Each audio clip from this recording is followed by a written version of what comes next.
Starting with chapter number 23, early assessment and management of severe trauma. Identification of severe trauma. The severely injured patient with multiple injuries to different body systems possess unique diagnostic and treatment challenges. The early assessment and management of severe trauma begins in the pre-hospital environment. Many of these patients will be easily identified at the scene of injury, and forewarning the receiving hospital allows the activation of the trauma team to prepare for the patient's arrival. Key information in the pre-alert includes the basic demographic information, age and gender, mechanism of injury, injuries identified and vital signs including respiratory rate, pulse rate, blood pressure and Glasgow Coma Scale. Patients that are identified pre-hospital as sustaining at high risk of sustaining severe multisystem trauma should generate trauma team activation in the receiving hospital. It should be noted that not all patients with severe multisystem trauma are immediately obvious. An elderly patient falling down a few steps can easily sustain a hip injury, multiple rib fractures, and a small subdural hemorrhage. At first glance, the patient can appear well, but their injury severity score and potential mortality could easily exceed those of the younger patients with multiple open long bone fractures. Both patients are critically injured and should be managed with the same principles in mind. Role of the trauma team. All hospitals managing severe trauma should have a dedicated trauma team who are available immediately to attend and manage patients presenting with severe trauma. The composition of the team will depend on local policies, but it invariably involves doctors from emergency department, anesthetists, and or critical care, orthopedics, and general surgery. Increasingly, radiology and hematology doctors are contributing to the trauma team as part of the patient's initial assessment and management. Hospitals managing large volumes of cases of severe multisystem trauma are recognizing the need for an enhanced trauma team activation for the most severely injured patients, the so-called code red trauma call.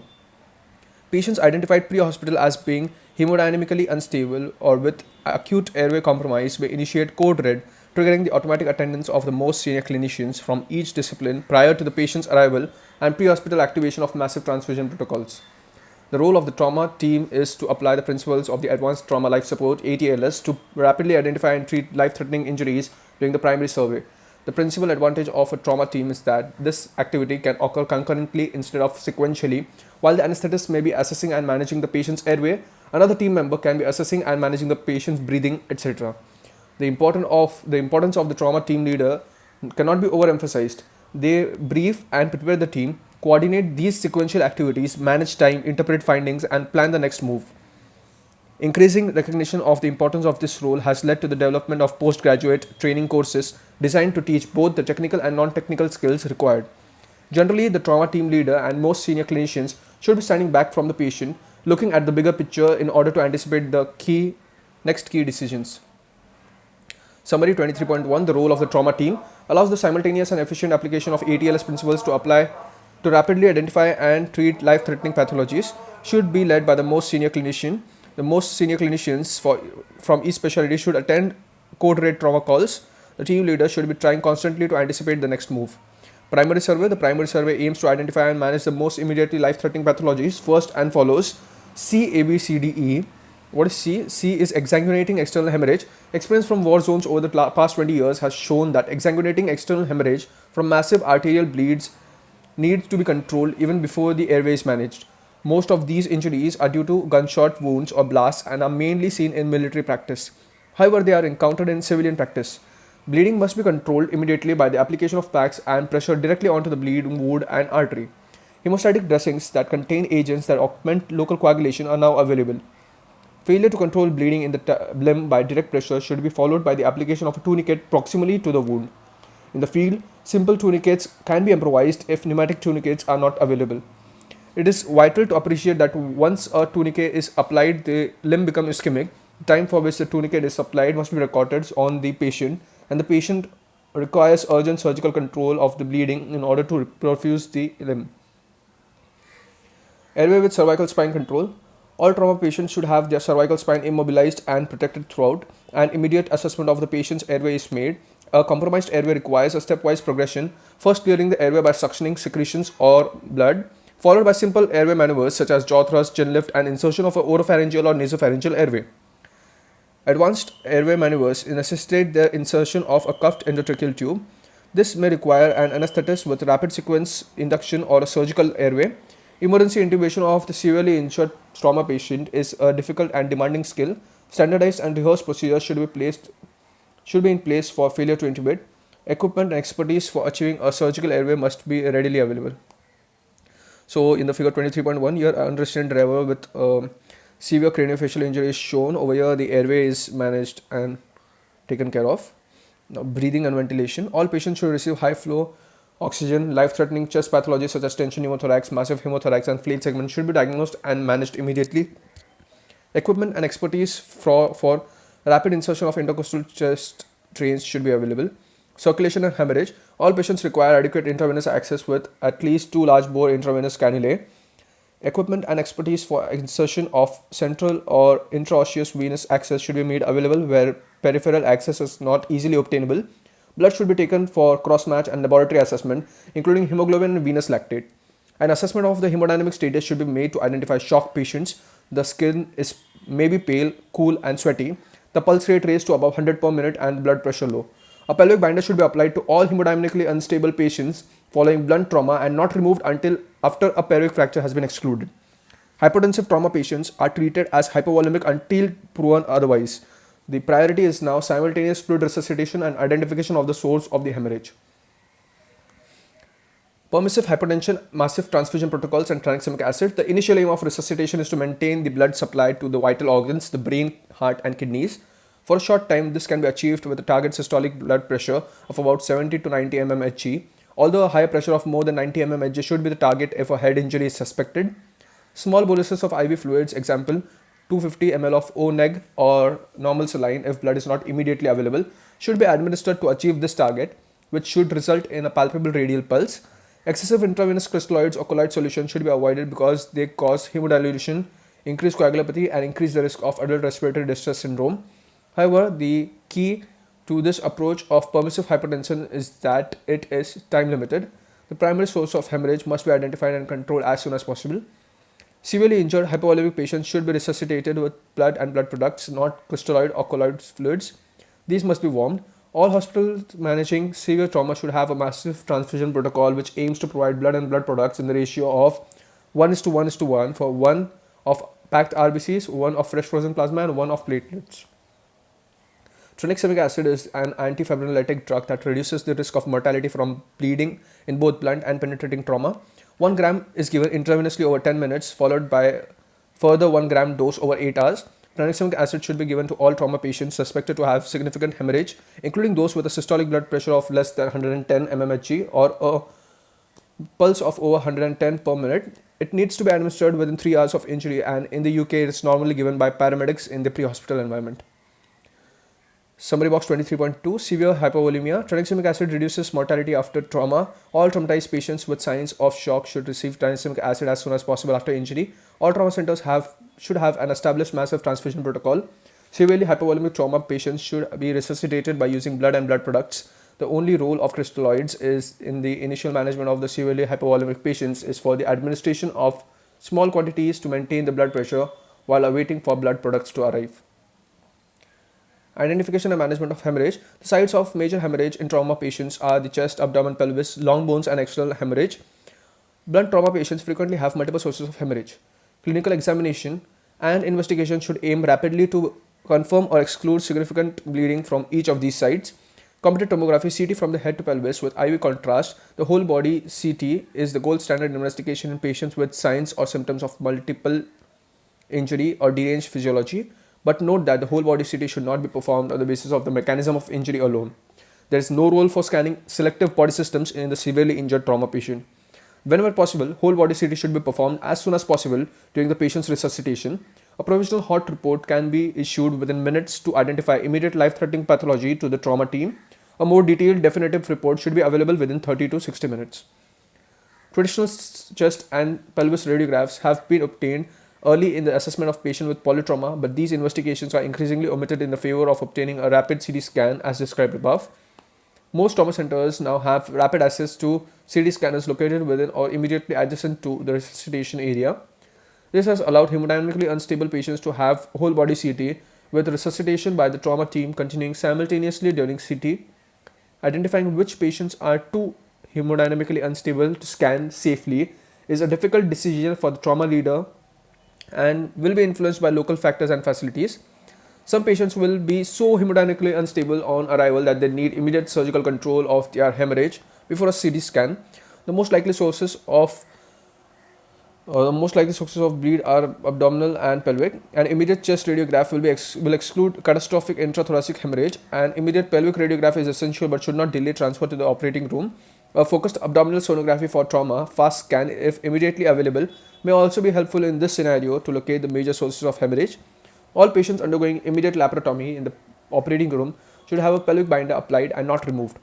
A correctly positioned pelvic binder at the level of the greater trochanters does not obstruct trauma laparotomy. These patients will invariably require a whole body CT scan after surgical control of hemorrhage has been achieved.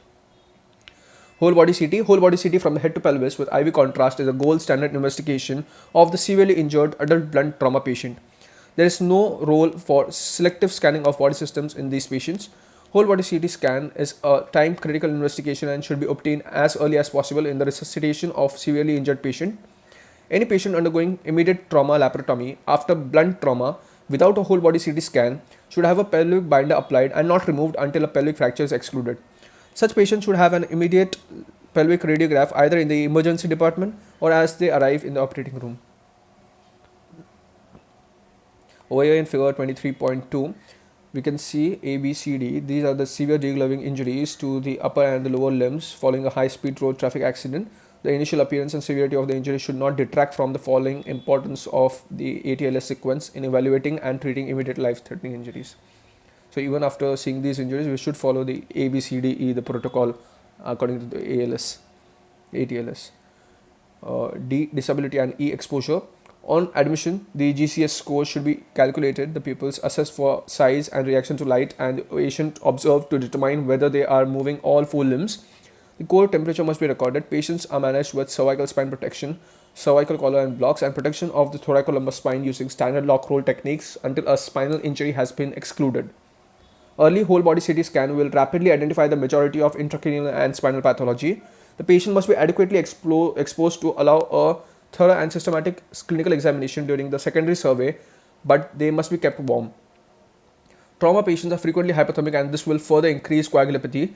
Every effort should be made to maintain normal temperature by minimizing unnecessary exposure of the patient and by using warm blankets and trolleys and warm fluids during resuscitation. Log rolling patients with severe pelvic fractures may harm the patient by disturbing established blood clots. Log rolling should not occur until a pelvic fracture has been radiographically excluded. If patients need to be removed during their primary survey, such as when moving on to the CT scanning gantry, a 20-degree roll with inline spinal stabilization should be used.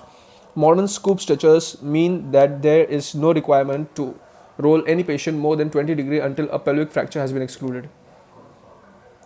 In the table 23.1, Glasgow Coma scale has been mentioned. It has three factors. It's based on three parameters: the best eye response, the best verbal response, and the best motor response. Starting from the best eye response, I'll start from the lowest score. No eye opening, it's 1. Eye opening in response to pain, 2. Eye opening to speech is 3. Eye opening spontaneously is 4. For best verbal response, none is 1. Incomprehensible sound is 2. Inappropriate words is 3. Confused is 4. And oriented is 5. Best motor response, no motor response is 1. Extension to pain is 2. Flexion in response to pain is 3. Withdraws from pain is 4. Localizes to pain is 5. And 6, it obeys command. Formal log rolling of the blunt trauma patient to examine the back during the primary survey adds minimal useful clinical information, delays the whole body CT scan, and may cause harm to patient with a pelvic fracture. It should be deferred until after the primary survey, with the exception of patients with penetrating trauma, where it is important to identify the presence of a posterior torso wound. Mechanical testing of the pelvis in the emergency room, springing the pelvis, adds no useful clinical information and will disrupt any blood clot that has formed around a pelvic fracture. It should never be performed. A pelvic fracture should always be diagnosed radiographically. This is the ABCD of the trauma care. C is control of massive external hemorrhage. A is airway with cervical spine protection. B is breathing and ventilation. C is circulation and hemorrhage control. Apply a pelvic binder and do not remove until a pelvic fracture is excluded. D is disability, neurological status. E is exposure, assess for other injuries. Now secondary survey. All severely injured patients require detailed top to toe examination after life-threatening injuries have been identified and managed during the primary survey. Patients may be intubated and unresponsive at this point, limiting the accuracy of clinical examination. Such patients should have a tertiary survey after extubated, when extubated and alert to identify any missed minor injuries such as a scaphoid fracture in the wrist or a rotator cuff tear in the shoulder. These injuries have the potential to cause significant long-term disability. It is essential that the findings of the primary, secondary, and the tertiary surveys are clearly recorded in the patient case notes. Damage control surgery versus the early total care. As discussed in chapter 22, the concept of damage control surgery was developed because severely traumatized patients with impaired physiology have poor outcomes after lengthy and complex surgical reconstructive procedures performed shortly after their trauma. Prolonged procedures result in additional trauma and further immune and physiological derangement. The triad of death, a cycle of acidosis, coagulopathy, and hypothermia, may develop and result in multi-organ failure and death. Consequently, surgical interventions in the trauma patient with physiological abnormality are limited to rapid life and limb-saving procedures like control of hemorrhage, decompression of cavities, craniotomy, devascularization of ischemic organs and limbs, and removal of contamination. This damage control approach aims to rapidly achieve these objectives and then move the patient to a critical care environment and continue with the resuscitation. Subsequent definitive reconstructive procedures are deferred until the patient is adequately resuscitated and physiologically optimized. Damage control surgery in the abdomen is limited to packing and control of hemorrhage, debridement, and resection of devitalized tissue and removal of contamination by foreign bodies or feces. Damage control orthopedic surgery is limited to debridement of severe open fractures, rapid temporary splintage or stabilization of long bone fractures, and decompression of limb compartment syndrome where required. Devascularization of a limb following arterial injury may be appropriate for isolated injuries, but in patients with severe multiple system trauma, it may increase the threat to life and therefore amputation may be the better option. Such patients are then transferred to critical care for further resuscitation and physiological stabilization before definitive surgical procedures can be planned. The majority of trauma patients respond well to resuscitation and are not physiologically compromised after appropriate resuscitation. A number of physiological indices are used to evaluate the response to resuscitation, including a pulse rate less than 100 per minute, normal blood pressure and respiratory rate, as well as urine output more than 30 ml per minute per hour. The patient should not have hypothermia, that's a temperature less than 35 degrees Celsius, nor evidence of acidosis or arterial blood gases, and should have a normal coagulation screen. Lactate levels are also a good indicator of tissue perfusion and should rapidly return to normal. In this situation, it is usually safe for the surgeon to proceed with definitive repair or reconstruction of injured organs. For musculoskeletal injuries, early total care allows definitive fixation of all unstable long bone, spinal, and pelvic fractures within 36 hours of injury. This facilitates nursing care and allows early mobilization of the patient and reduces pulmonary complications and length of stay on intensive care. If a sequence of fracture fixations is required, at the conclusion of each procedure, the surgeon and anesthetist should determine whether the patient's physiological status has been maintained sufficiently to allow the next procedure or whether the patient should return to critical care for a further period of resuscitation. Summary 23.5 Early total care versus damage control surgery. Early total care describes the definitive management of a patient's injuries within 36 hours of injury after a period of initial resuscitation. Damage control surgery describes simultaneous resuscitation with early rapid life and limb-saving surgery. Time-consuming definitive surgery is deferred until the patient's physiological status allows. An early total care approach can be changed to a damage control approach if the patient's physiology deteriorates during definitive surgery. Venous lactate. Venous lactate is a useful marker of resuscitation and physiological state. The normal lactate is less than 2 millimole per liter is a sign that the patient is probably resuscitated and is suitable for early total care. An elevated lactate more than 3 millimole per liter suggests that the patient is under resuscitated and should either have a period of further resuscitation or damage control surgery if surgery is urgent. If a patient's lactate is 2 to 3 millimole per liter, then the trend upwards or downwards should be noted and the other physiological markers considered to determine whether the patient is suitable for definitive surgical procedures. The identification of patients suitable for early total care versus damage control surgery should be made by senior surgeons and anesthetists or critical care doctors. This may be an easy decision. For example, the hemodynamically unstable patient with intra-abdominal bleeding will always undergo rapid damage control laparotomy. In other cases, a careful review of the patient's physiology and coagulation state will be required. Summary box 23.6 Venous lactate is an essential marker of resuscitation. Less than 2, early total care. 2 to 3, look at the trend increasing or decreasing. More than 3 may be resuscitated, may be under resuscitated, should either have further resuscitation or damage control surgery if surgery is urgent. More than 5 is damage control surgery. Summary: the early assessment and management of trauma patients should follow established ATLS principles. A whole body CT scan from the head to the pelvis with IV contrast is the gold standard investigation for major trauma patients and should be performed early and whenever possible. Warm blood and blood products in a ratio of 1:1:1 should be used with tranexamic acid in the early resuscitation of hemodynamically unstable trauma patients. Trauma patients requiring surgery should have an early decision made whether a damage control or the early total care approach is required. Surgical procedures is in physiologically compromised patients should be limited to those required to save the life and or limb of the patient while simultaneous resuscitation is continued. Thank you.